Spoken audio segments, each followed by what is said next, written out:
Marhaba, ahla wa sahla. We have another lesson for you today. We're going to take a look at the jadr aliqa, okay, which is ayn, lam, qaf. And the first word we're going to see from it is aliqa, the verb, form 1 verb, aliqa. And this one is not used in Ammiya. We don't use it. We use the second form 2 from this, but not the first form, which is a little bit, it's not always totally unusual, but the form 1 verb, aliqa, means, basically it means that he, or it was stuck in his head, or it stayed with him. So, aliqa bi dhihnihi, okay? Aliqa bi dhihnihi means his, dhihnihi, his mind. It stayed with him in his mind. So it's kind of like something, a memory maybe, stayed with him.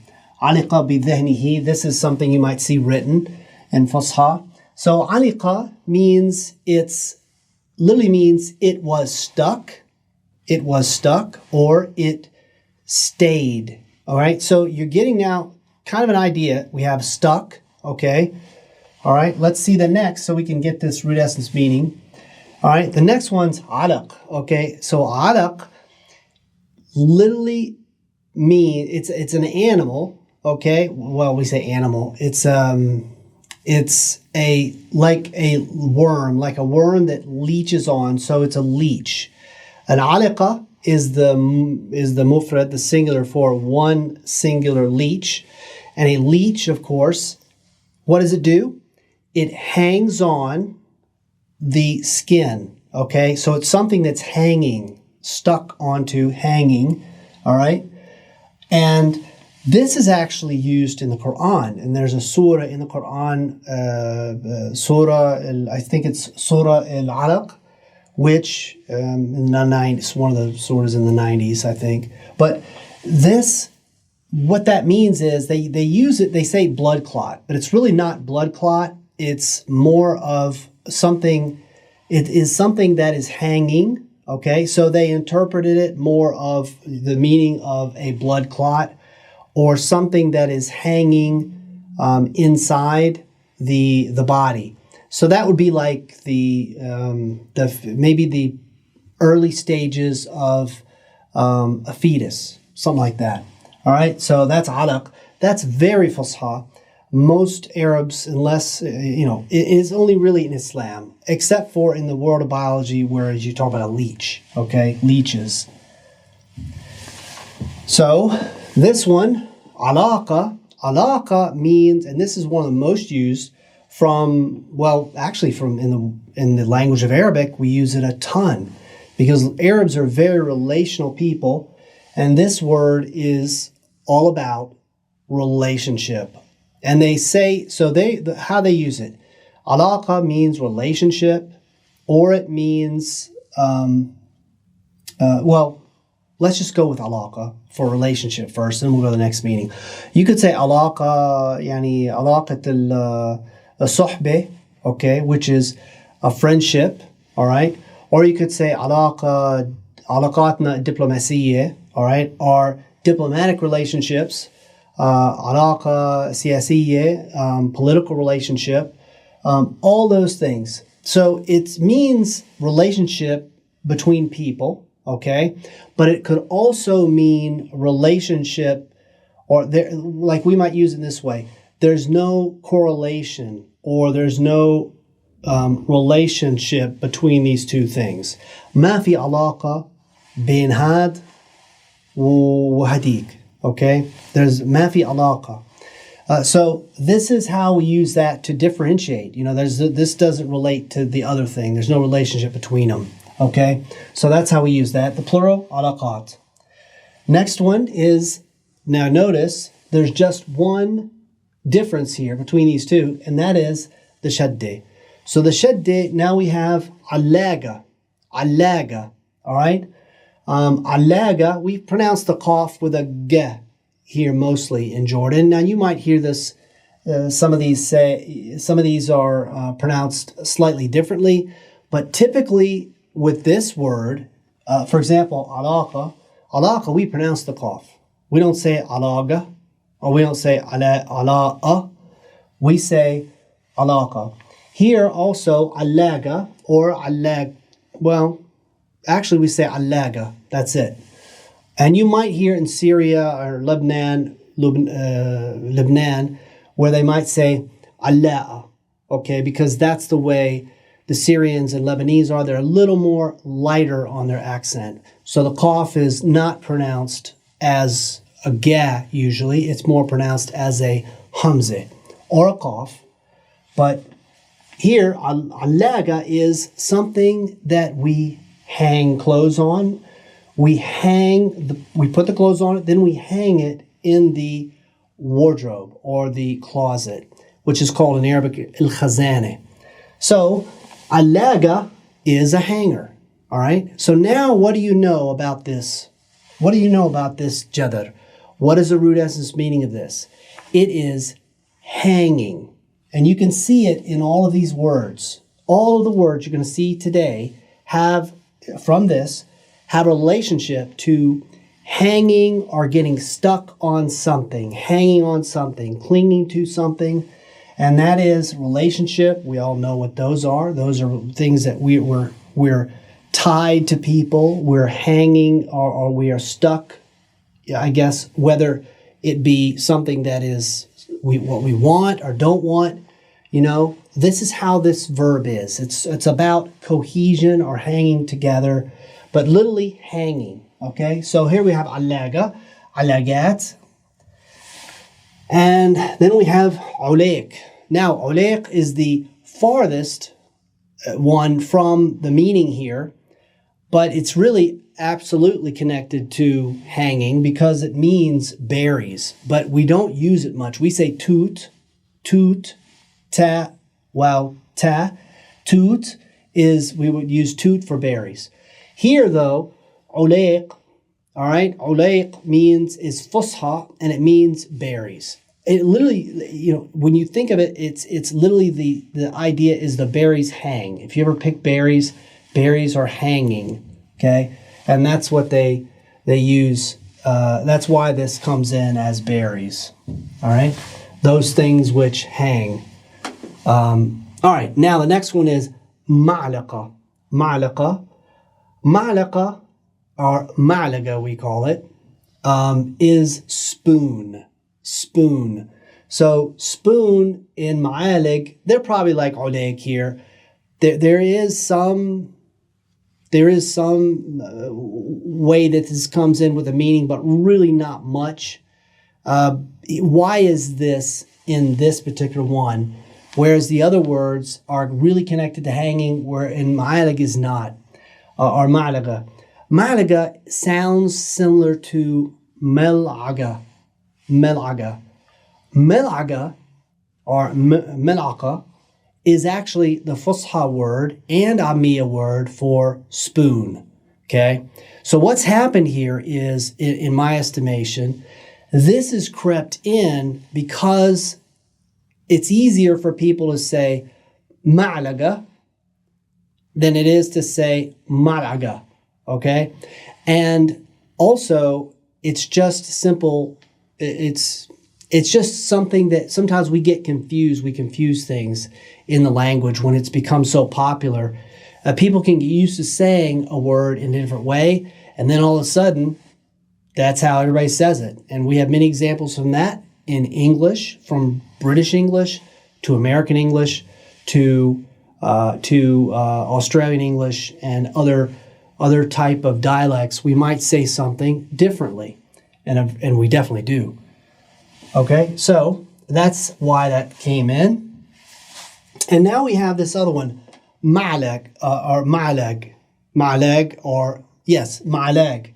Ma'lag is the intestines of, like the liver and intestines, the internal organs of that are edible, okay? You might see this on a menu. From a sheep, okay, from sheep, like a lamb, or from chicken, okay, chicken.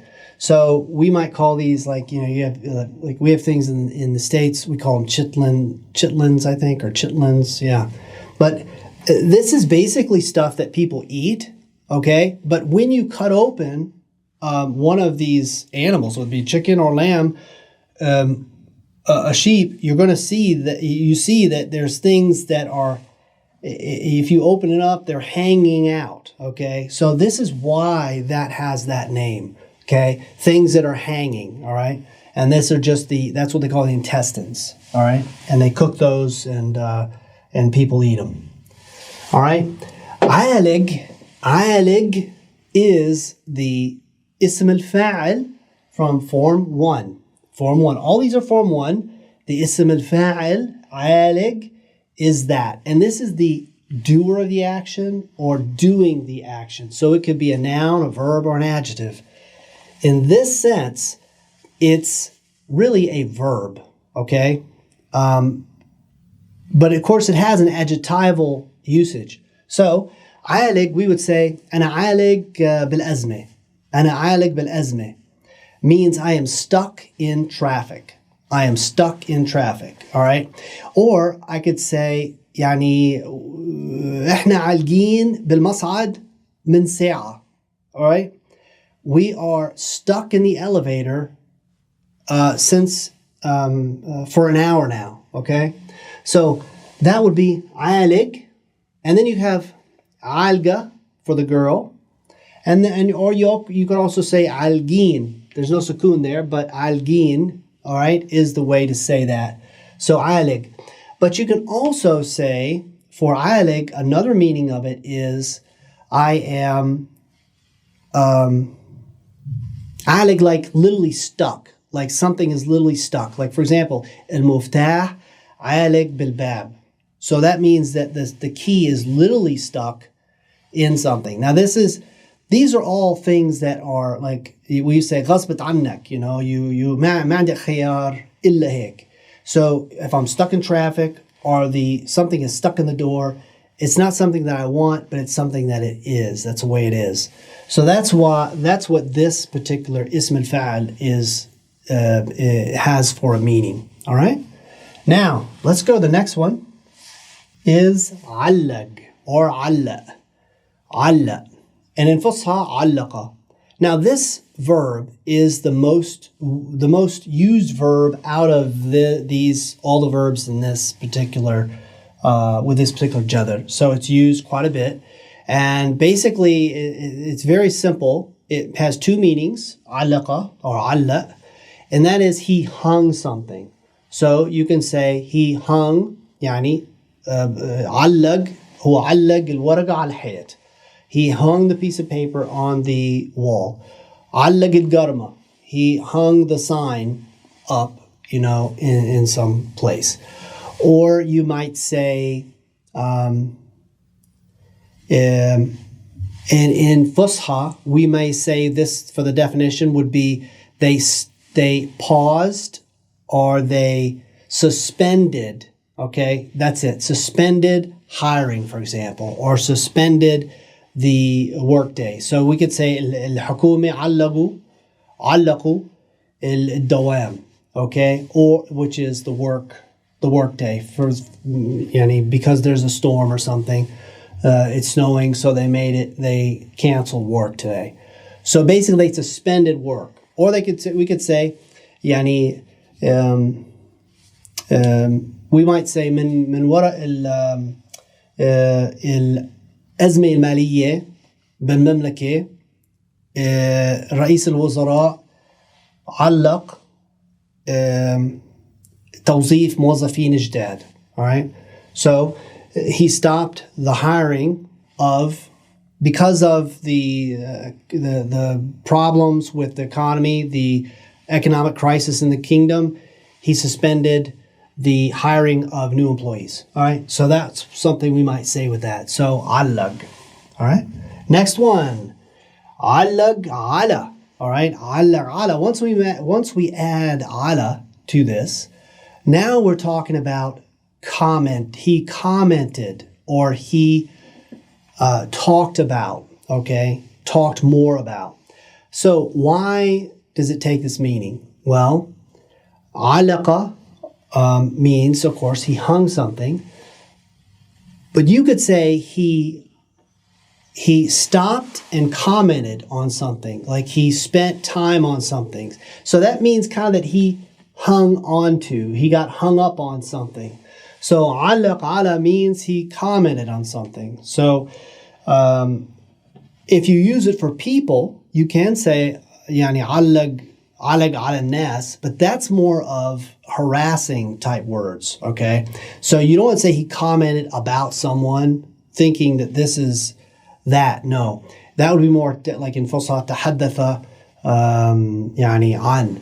But here, or حكى عن in عامية, but here, this is more, if you say علق عليه, you know, علق عليه means he commented like مسخر. He said harassing words about that person. All right?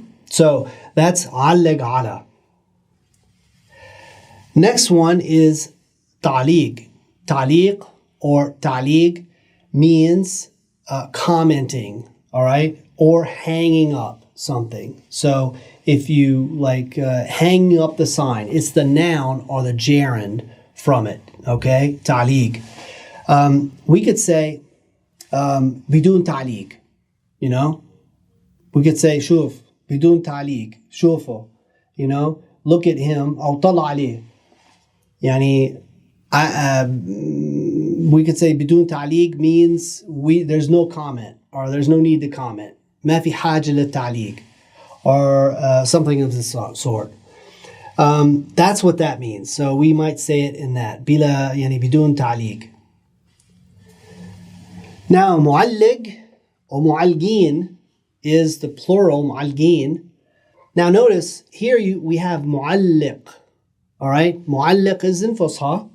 معلقون or معلقين is in فصحى. But in عامية we say معلق. معلق. And here we would say معلقين. So notice the shadda there is, there's a sukoon above it. معلقين. معلقين. So معلق, what does that mean? معلق basically means something similar to عالق. Okay, same kind of idea. And we could say احنا معلقين بالمصعد. All right, معلقين بالمصعد means we're stuck in the elevator. All right, معلقين بالسيارة أو بالحمام. في حدا سكر علينا الباب. You know, so that means we are stuck in the bathroom. We can't get out. You know, so معلق. You could say I could say أنا معلق بالشغل. That meaning is I'm stuck at work. I have a lot of stuff to do because I have a lot of work. أنا معلق بالشغل. Okay, and معلق بال يعني you could say anywhere where you are stuck and you cannot get out. You can say معلق بال يعني بالأزمة. All right, because there's a traffic jam. That's that. All right, now this is the last one out of the form 2. And then we just have one more form that we're going to take a look at from this jadr. And then we're done. And then we'll have all of them finished. So let's go. معلقات. المعلقات and this إحساب معلق. These are what are kind of known or examples from this. And what is it? It's the اسم المفعول من معلق. معلق. معلق literally means it is hung up. All right, it is hung up. All right. By the way, going back here because I did forget to mention one thing. معلق, we could say الجهاز معلق. الجهاز معلق. That means the computer is frozen up, like it's stuck. It's not working. الشاشة معلقة. Okay, معلقة. So that means that it's frozen. The screen's frozen. Or what have you.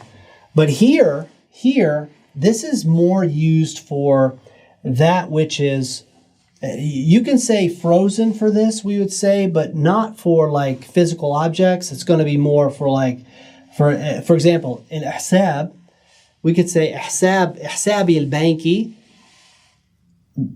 معلق.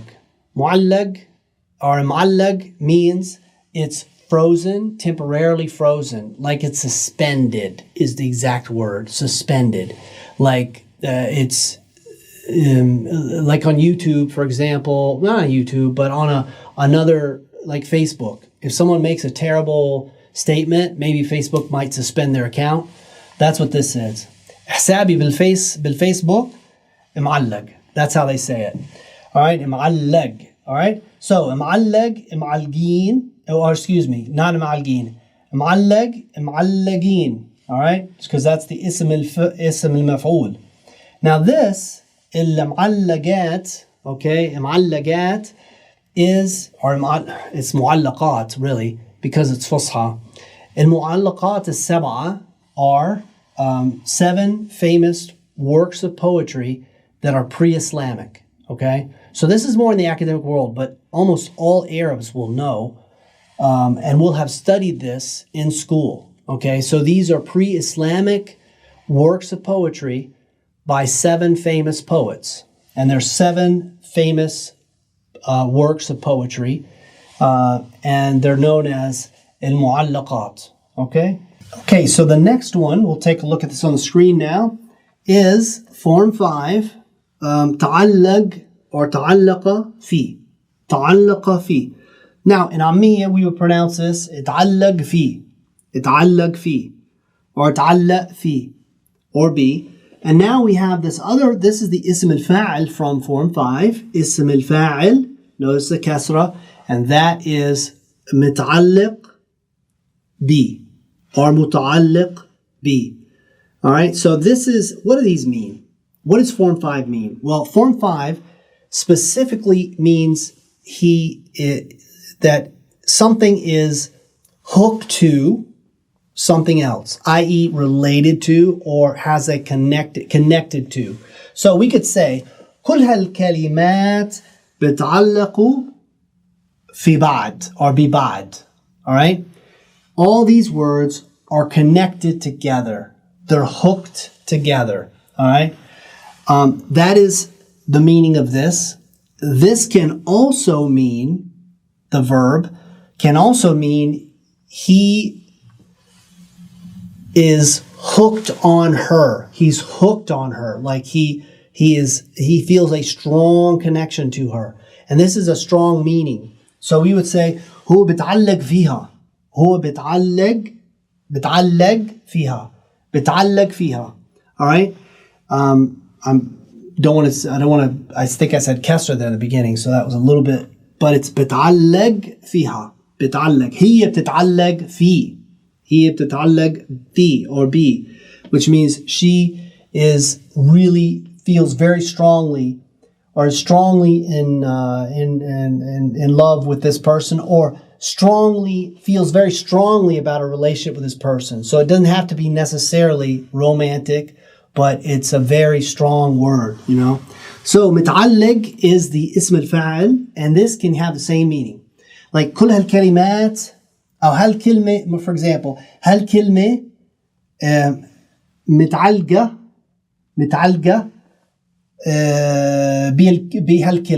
بهالكلمة ثانية. Okay, so we could say متعلقين ببعض. They're connected together. All right.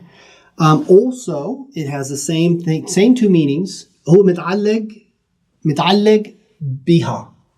هو متعلق بها.